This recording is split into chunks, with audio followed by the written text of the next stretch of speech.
नमस्कार, आप देख रहे हैं प्राइम टाइम सुपरफास्ट। मैं हूं आपके साथ अक्षय। खबरों की शुरुआत करेंगे और सबसे पहले बात नोटबंदी की।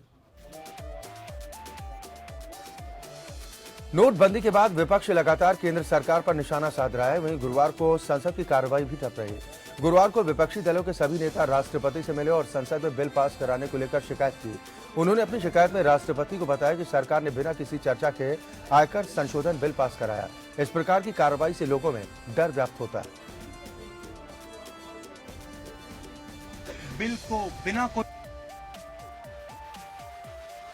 सरकार ने पास किया। पूरे देश में लोगों की आवाज को दबाया जा रहा है। डर है लोगों में, इसलिए हम प्रेसिडेंट के यहां आए। उनको हमने बताया कि पार्लियामेंट्री प्रोसीजर फॉलो नहीं किया है और पार्लियामेंट की आवाज, लोकसभा की आवाज दबाई गई। नोटबंदी के बाद दूसरा बड़ा ऐलान करते हुए केंद्र की मोदी सरकार ने यह घोषणा की है कि संशोधित आयकर कानून के तहत पुश्तैनी गहनों और सोने पर टैक्स नहीं लगेगा। साथ ही घोषित आय से खरीदे गए सोने पर भी टैक्स नहीं होगा।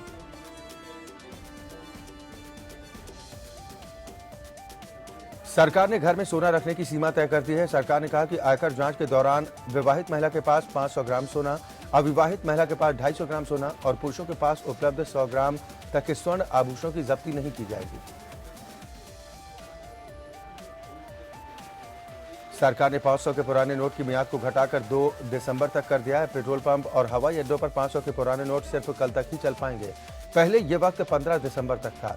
1000 का नोट 24 नवंबर से ही बंद है और अब 500 का पुराना नोट भी सिर्फ कागज रह गया। नोटबंदी के 23वें दिन लोगों की परेशानी खत्म नहीं हुई है। देश भर में बैंकों और एटीएम के बाहर कतार लगी है, लेकिन बैंकों और एटीएम में पैसा नहीं। ऐसे में सैलरी आने के बाद बैंकों के सामने खड़े लोगों की मुश्किलें और बढ़ गई।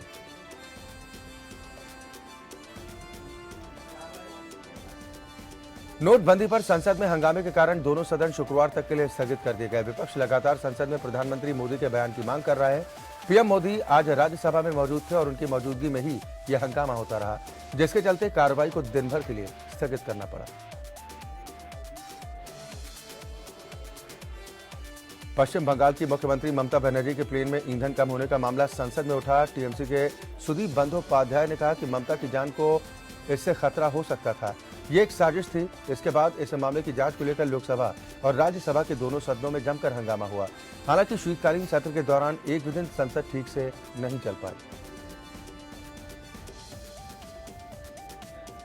कांग्रेस उपाध्यक्ष राहुल गांधी के ट्विटर अकाउंट के बाद अब गुरुवार को कांग्रेस पार्टी का आधिकारिक ट्विटर अकाउंट हैक कर लिया गया। कांग्रेस का ट्विटर अकाउंट हैक करने का दावा उन्हीं हैकरों ने किया है जिन्होंने बुधवार को राहुल गांधी का अकाउंट हैक किया था। कांग्रेस के ट्विटर अकाउंट से हैकरों ने आपत्तिजनक ट्वीट भी किए।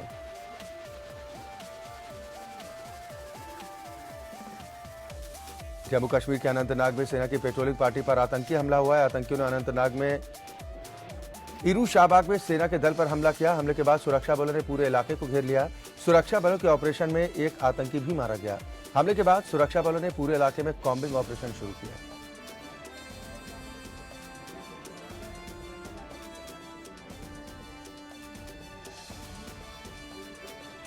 उत्तर प्रदेश के मुख्यमंत्री अखिलेश यादव ने लखनऊ मेट्रो के ट्रायल रन को हरी झंडी दिखाकर इसकी शुरुआत कर दी है। मेट्रो डिपो में ट्रायल रन के समारोह में समाजवादी पार्टी के मुखिया मुलायम सिंह यादव अपने परिवार के साथ मौजूद रहे।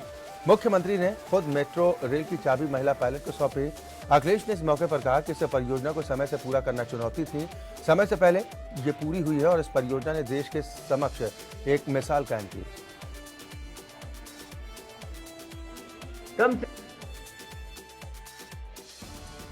शायद ये मेट्रो बनाना हमारे घोषणा पत्र में नहीं था, लेकिन उसके बावजूद भी जो चीजें घोषणा पत्र में पूरी की हैं, उसके बावजूद भी हम लोगों ने मेट्रो को बनाने का काम किया। और केवल लखनऊ में नहीं, गाजियाबाद में भी शुरू कर दिया, वो भी बनने जा रही है। एक हिस्से में जो नोएडा से ग्रेटर नोएडा जोड़ने वाली मेट्रो वो भी बन रही है। आने वाले समय में कानपुर में बनेगी। और समाजवादियों की अगर ये चुनाव समय पर या चुनाव में और मौका मिल गया हमें, तो मैं समझता हूं हो सकता है हम बनारस की भी मेट्रो को शुरुआत कर दें। कार्यक्रम में मौजूद मुलायम सिंह यादव ने मेट्रो की शुरुआत पर खुशी का इजहार करते हुए कहा कि परियोजना वक्त से पूरी हो गई, उन्हें इसकी खुशी।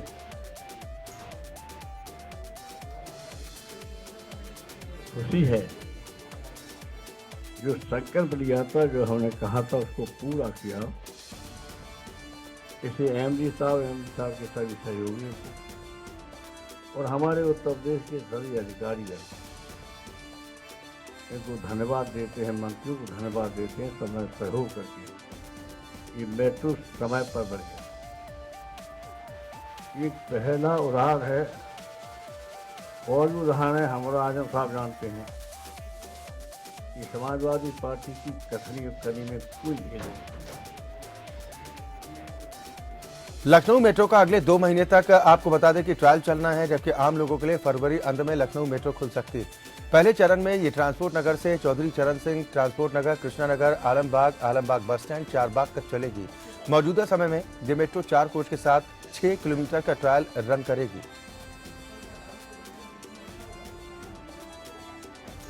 परियोजना है तो ये भी मेरी सरकार के समय में तैयार की गई थी। पूरा इसका जो रूपरेखा है तो ये सब मेरी सरकार के समय में, और अभी तक जो ये मेट्रो का जो ट्रायल के आधार पर जो उसका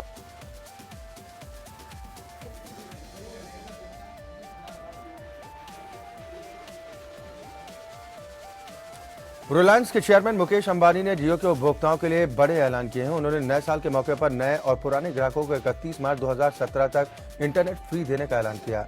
मुकेश अंबानी ने कहा कि ग्राहकों की सहूलियत को देखते हुए जल्द ही जियो सिम की होम डिलीवरी शुरू की जाएगी। उन्होंने कहा कि हम अपने ग्राहकों को अच्छी सुविधा देने के लिए प्रतिबद्ध हैं। मुकेश अंबानी ने कहा कि जियो सिम में बेहतर सेवा देने के लिए हमारी कोशिशें जारी हैं, और इसके साथ ही उन्होंने ये भी ऐलान किया कि अब जियो सिम से पुराने नंबर भी चल पाएंगे।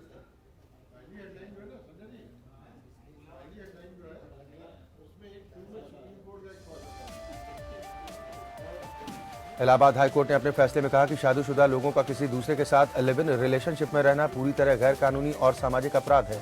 अदालत के मुताबिक ऐसा करके महिला या फिर पुरुष अपने जीवन साथी के साथ धोखाधड़ी करते हैं। कानून में ऐसे लोगों के खिलाफ फौजदारी केस दर्ज कर कड़ी कार्रवाई की जानी चाहिए।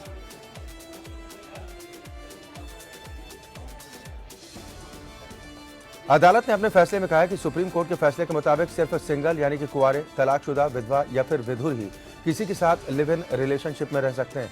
जस्टिस सुनीत कुमार की सिंगल बेंच ने यह फैसला शादीशुदा होने के बावजूद दूसरे पुरुष के साथ लिव इन रिलेशनशिप में रहने की इजाजत देने और सुरक्षा मुहैया कराने की कुसुम देवी की अर्जी को खारिज करते हुए दिया गया। विषय को लेकर के बड़ा ही गंभीर मुद्दा को, एक कुंवारा व्यक्ति अगर रिलेशन में रहता है तो ये कानून की तरफ से तो जायज है, लेकिन नैतिकता के तौर पे इसको स्वीकार नहीं किया जाता। और आप चूंकि शादीशुदा हैं, शादीशुदा के बाद रिलेशन 100% गैर कानूनी है, लिहाजा इस मुकदमे को खारिज करते हुए उन्हें पुलिस प्रोटेक्शन देने से इनकार कर दिया। इलाहाबाद हाईकोर्ट ने यूपी बार काउंसिल के अध्यक्ष अनिल प्रताप सिंह के अविश्वास प्रस्ताव पर रोक लगा दी है। हाईकोर्ट ने यूपी बार काउंसिल से जवाब मांगा है। जस्टिस अरुण टंडन और जस्टिस संगीता चंद्रा की डिवीजन बेंच का यह आदेश है। विदेशी चंदे के मामले में कांग्रेस और बीजेपी ने सुप्रीम कोर्ट में दाखिल अपनी विशेष अनुमति याचिका वापस ले ली है। दोनों पार्टियों ने ये याचिका 2014 में दाखिल की थी।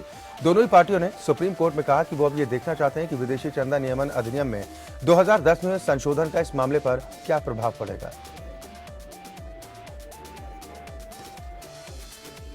फैसले में कोर्ट ने दोनों ही पार्टियों को पहली नजर में विदेशी चंदा विनियमन अधिनियम के नियमों के खिलाफ पाया था। कांग्रेस और बीजेपी दोनों ने ही इंग्लैंड और वेल्स में रजिस्टर्ड वेदांता और इसकी सहयोगी कंपनियों से 2009 तक चंदा लिया था।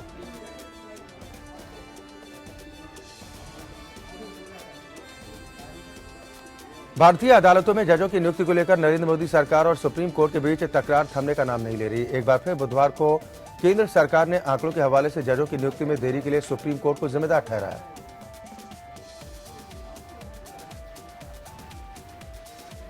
केंद्र सरकार ने हाईकोर्ट के रिक्त 430 पदों पर नियुक्ति के मामले पर भी पलटवार करते हुए कहा कि 24 हाईकोर्टों के 279 पदों के लिए सुप्रीम कोर्ट ने कोई नाम प्रस्तावित नहीं किया।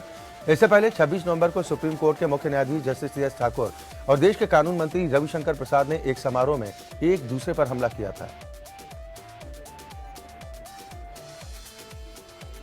बिहार के बाहुबली नेता और हत्या के मामले में उम्रकैद की सजा भुगत रहे शहाबुद्दीन के मुकदमे बिहार से बाहर स्थानांतरित करने के मामले में शहाबुद्दीन के वकील शेखर नफाड़ा ने अपनी दलील में कहा कि पप्पू यादव के 2005 के मामले को इससे नहीं जोड़ा जा सकता।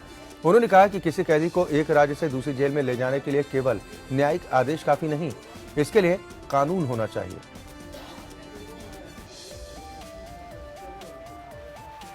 सुनवाई के दौरान जस्टिस दीपक मिश्रा ने सवाल पूछा कि अनुच्छेद 21 क्या सिर्फ किसी व्यक्ति तक सीमित है या फिर इसे व्यक्तियों के समूह पर भी लागू किया जा सकता है। इस मामले पर अब अगली सुनवाई 6 दिसंबर को होनी।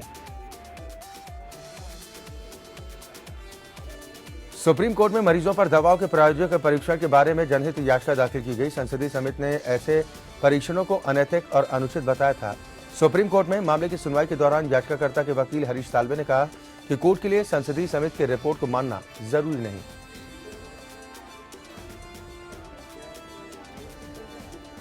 दिल्ली हाईकोर्ट ने केंद्र को झटका देते हुए Corex cough syrup, Vicks action 500 और कई एंटीबायोटिक्स दवाइयों समेत 344 फिक्स डोज कॉम्बिनेशन यानी एफडीसी दवाओं को प्रतिबंधित करने के फैसले को रद्द कर दिया है। कोर्ट ने कहा कि दवाओं पर प्रतिबंध लगाने का यह कदम बेतरतीब ढंग से उठाया गया।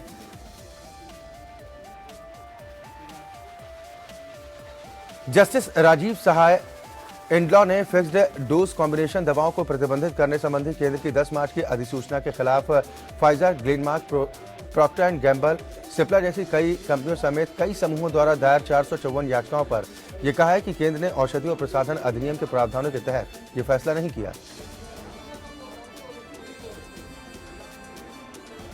दिल्ली के स्कूलों में नर्सिंग में दाखिले के मामले में दिल्ली हाईकोर्ट में दाखिल एक जनहित याचिका पर सुनवाई के दौरान याचिकाकर्ता के वकील ने दलील दी कि स्कूल नियमों का उल्लंघन कर रहे हैं। दिल्ली के उपराज्यपाल ने 2013 में आदेश दिया था कि बच्चे के घर से स्कूल की दूरी की सीमा 6 किलोमीटर से बढ़ाकर 8 किलोमीटर की जाए।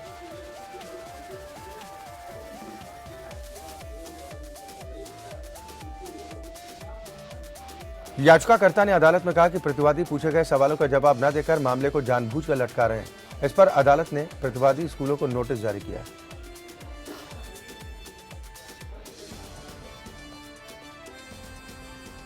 देश भर के 4 हाईकोर्टों में जजों की बहाली का रास्ता साफ होता नजर आ रहा है और इसके लिए सरकार को 18 पूर्व जजों के नाम हासिल हुए हैं। एक दिन पहले ही सरकार और न्यायपालिका ने पूर्व जजों की नियुक्ति के लिए संवैधानिक प्रावधानों में ढील देने का यह फैसला किया था ताकि रिटायर्ड जजों को नियुक्त कर अदालती कामकाज में तेजी लाई जा सके।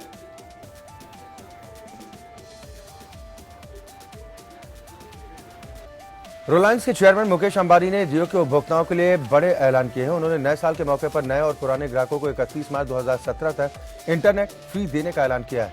मुकेश अंबानी ने कहा कि ग्राहकों की सहूलियत को देखते हुए जल्द ही जियो सिम की होम डिलीवरी भी शुरू की जाएगी।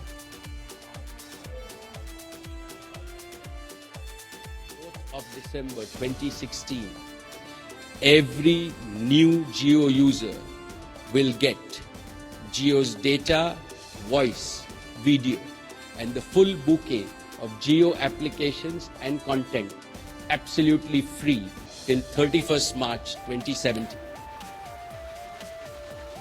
इस दौरान मुकेश अंबानी ने नोटबंदी के फैसले को लेकर प्रधानमंत्री नरेंद्र मोदी की तारीफ की है। उन्होंने कहा कि पीएम मोदी के फैसले से डिजिटल कैश इकोनॉमी को बढ़ावा मिलेगा, देश के लोगों की मानसिकता बदलेगी और इकोनॉमी में पारदर्शिता आएगी। Today I want to congratulate and applaud our Honorable Prime Minister Shri Narendra Modi historic decision to demonetize old currency. By doing this, our Prime Minister has given the strongest possible push to the growth of a digitally enabled, optimal cash economy in India.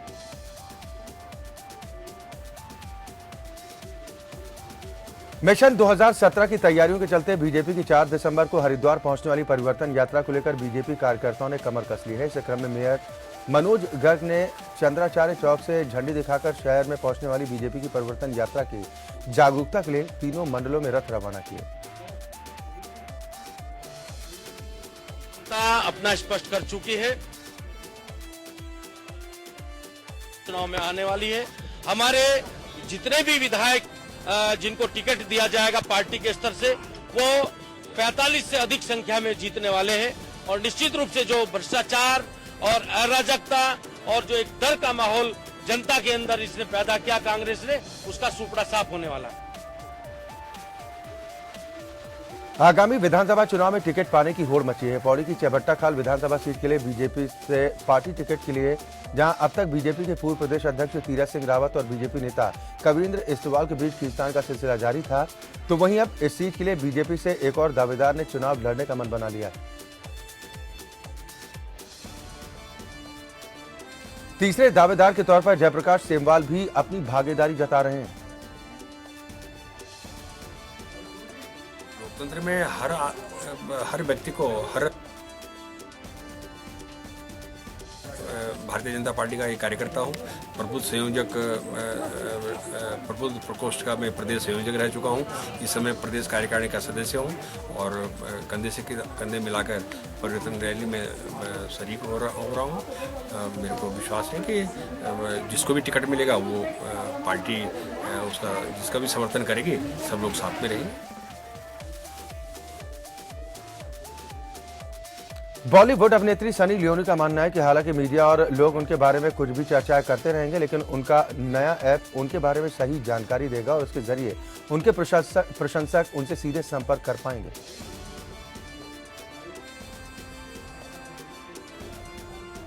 नोटबंदी के फैसले ने सभी को एक कतार में लाकर खड़ा कर दिया है, चाहे आम जनता हो या फिर मशहूर हस्तियां।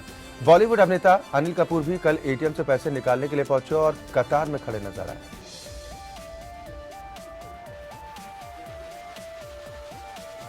बॉलीवुड एक्ट्रेस विद्या बालन इन दिनों अपनी आगामी फिल्म कहानी 2 के प्रमोशन में बिजी हैं। ये फिल्म कल यानी कि 2 दिसंबर को सिनेमाघरों में रिलीज होने जा रही है।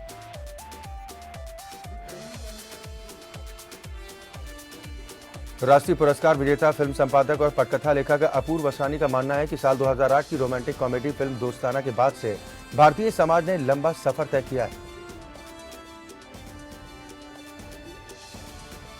पिछले कुछ दिनों से अभिनेत्री आलिया भट्ट अपनी बहन शाहीन के साथ नए घर में शिफ्ट होने की तैयारी कर रही थी। कल आलिया ने घर शिफ्ट कर लिया और अपने नए घर की एक तस्वीर इंस्टाग्राम पर पोस्ट की।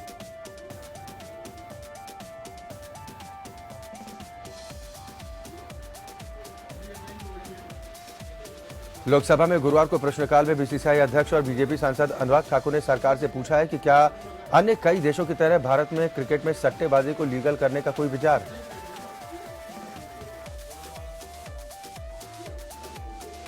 केंद्रीय युवा मामले और खेल मंत्री विजय गोयल ने कहा कि देश में प्रतिभाशाली खिलाड़ियों की पहचान के लिए एक पोर्टल शुरू करने के साथ ही जिला स्तर पर प्रतियोगिताएं आयोजित करने की योजना है।